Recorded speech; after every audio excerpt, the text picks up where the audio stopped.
Ajde, tata, pričaj. Evo, da krenemo prvo od opreme. Za svaku baštovanstvo vam trebaju rukavice. Kupiš rukavicu, onda ti Atos pojede jednu i onda nađeš drugu neku koja isto može da radi. Da vidimo kakve su tačno. Različite su, nije bitno. Čisto još uvijek. Ovo nam je mala staklena bašta, priručna. Tu imamo male prtuljke, tu nam semenke rastu. Sad ćemo da pokažemo kako rastu semenčice.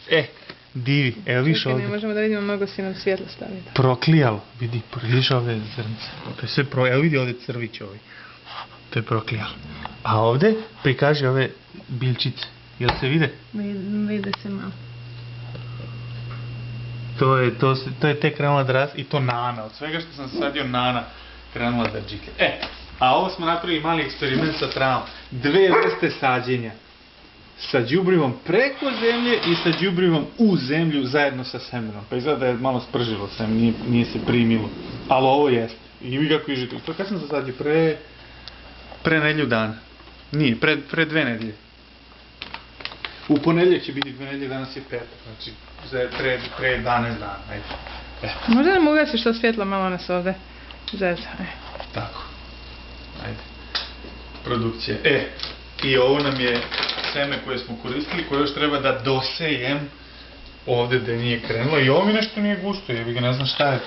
Još uvijek učimo. Vidiš ti kako je to trava. Super je trava. Super je trava. Gdje ćemo se izležavati. Ajde objasni, Dušan, nekome šta se događa na našem kuhinskom stolu. Ništa, nas dvoje jedemo stojeći. Mi smo bogati, hranimo se po restoranima, a uskoro ćemo, ovo što je ovdje što nema trave, to smo popasli. A si ovo tvoje banane, jesu to izrasle ili si to ti uzgojio? To je upakovano govanci samo. I šta ćeš da radiš dalje? Ali bitna stvar je da kore od banana i ljuske od voća, ono kad oljuštimo, to ništa ne bacamo, to pravimo kompost od toga, pravimo đubrivo. Pošto nam je voće organik, Gledajte u kameri ću da pričam.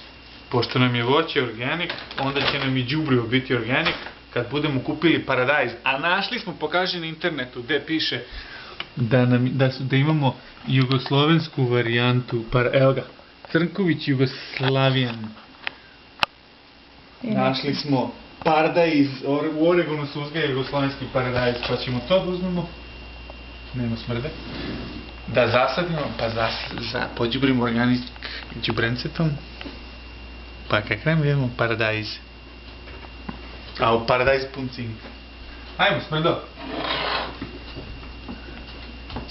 I evo ga, Doberman dolazi. Bravo, Doberman! Tata, ajde se malo odzdravi, 3 minuta već snima.